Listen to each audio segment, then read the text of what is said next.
একুল অভিযানের উদ্যোগে ধর্মনগর অঞ্চলের বার্ষিক সম্মেলন অনুষ্ঠিত হলো।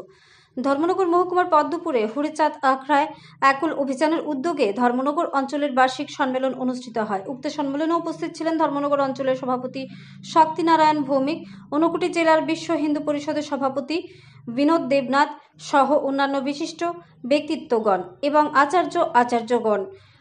ভারত মাতার প্রতিকৃতির সামনে প্রদীপ প্রজ্বলন করেন বিশ্ব হিন্দু পরিষদের ঊনকোটি জেলার সভাপতি বিনোদ দেবনাথ। সমগ্র রাজ্যে একুল অভিযানের অন্তর্গত 3টি অঞ্চলে 720টি বিদ্যালয় রয়েছে। ধর্মনগর অঞ্চলের অধীনে 280 জন আচার্যরা রয়েছেন, যারা সামান্য সম্মানিকের বিনিময়ে গ্রামের শিশুদেরকে ভারতীয় সংস্কৃতি, ভারতীয় কৃষ্টিকে পুনর্জীবিত করার কাজ করে থাকেন।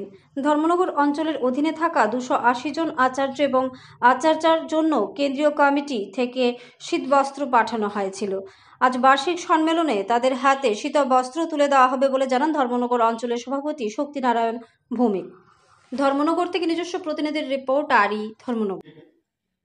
বার্ষিক আচার্য সম্মেলন অনুষ্ঠিত হতে চলেছে। তাদের মধ্যে কেন্দ্র থেকে পাঠানো কিছু কম্বল আমরা প্রত্যেকের মধ্যে বিলি করে দেব। আচার্যরা রয়েছেন, তারা কিন্তু বিভিন্ন গ্রাম থেকে আমাদের এই একুল অভিযান ভারতবর্ষের প্রত্যন্ত অঞ্চলে যে গ্রামগুলো রয়েছে সেই গ্রামগুলোতে তারা কাজ করে থাকেন।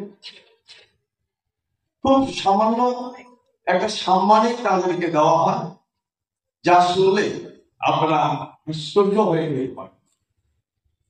তারা যে সাম্মানিকটা পান 1000, 1200, 1500, 2000 টাকার সাম্মানিক পাওয়া আচার্যের সংখ্যা একেবারে নেই বললেই।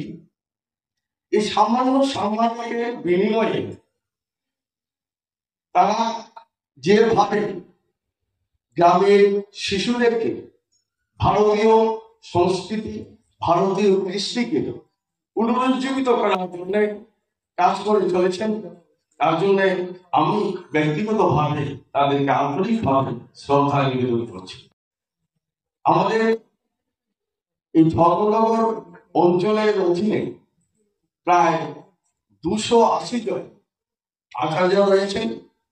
এর মধ্যে আজকে অন্তত 240 জন আসার কথা রয়েছে।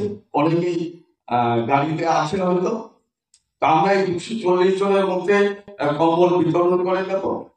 আর বাকি যারা উপস্থিত হতে পারেনি, পরবর্তী সময়ে আমরা তাদেরকে কম্বল পৌঁছে দেব। ধন্যবাদ জ্ঞাপন করে আমি আমার বক্তব্য এখানে শেষ করছি।